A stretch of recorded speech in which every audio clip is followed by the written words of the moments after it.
When I was in middle school, I went through a phase of being completely obsessed with the 1970s. I mean, I wore bell-bottoms and tie-dye, dreamed of owning a Volkswagen Beetle, owned round sunglasses and crocheted headscarves, and even had a 70s-themed birthday party.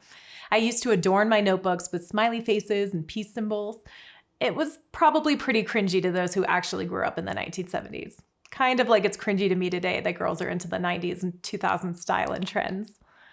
Again, I didn't grow up in the 70s. I just appreciated certain aspects of it that were novel to me. The same goes for peace. I saw it as some 70s daydream. Everyone playing along together nicely, sitting around a campfire, singing songs.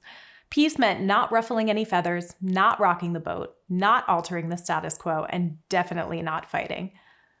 Lived out in my own insecurity, it usually meant backing down and ducking out of conflict, plus keeping up the pretense of being happy and agreeable, even when on the inside I wasn't.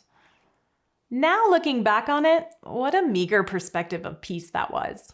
It's only been in the past few years that I've studied out and come to a better understanding of the original language used to describe peace in the Bible, the Hebrew shalom in the Old Testament, and the Greek eirene in the New.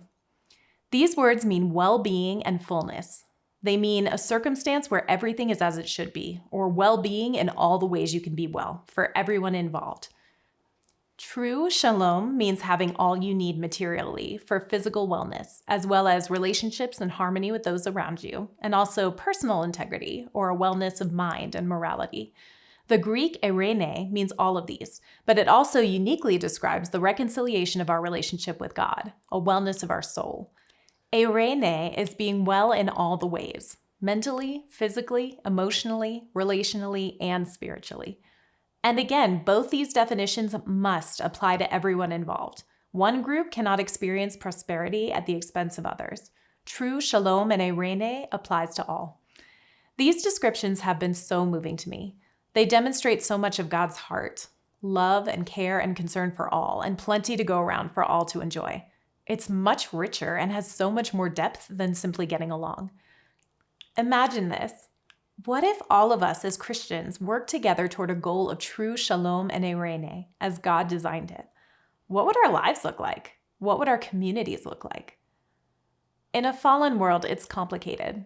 God designed us for community, but Satan delights in manipulating our differences and opinions and emotions to divide us.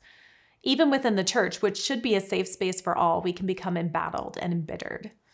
But spoiler alert, Satan does not win. We are well equipped by God to defend the kingdom from the devil's plans. The book shares some practical applications and scriptures to help prepare us for this, but I just want to encourage you to approach with the most important tool in our arsenal, humility. Humility accepts that you don't have to have the final word, and that you can be right quietly instead of making sure everyone knows. Humility means being open to the fact that you may be wrong, that you can make mistakes, and it doesn't mean that you are a mistake. Humility realizes that others might have had a different experience than you, and that you might not be able to fully grasp the depth of all that they have been through.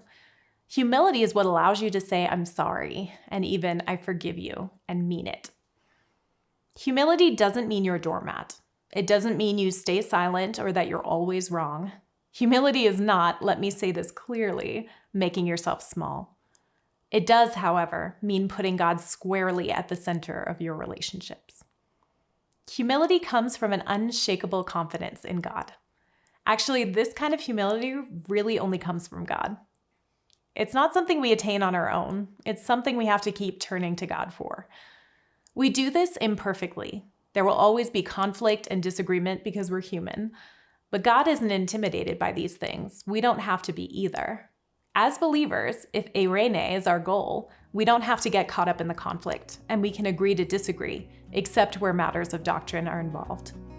May we have discernment and humility, be open-minded and open-hearted, and build bridges instead of burning them.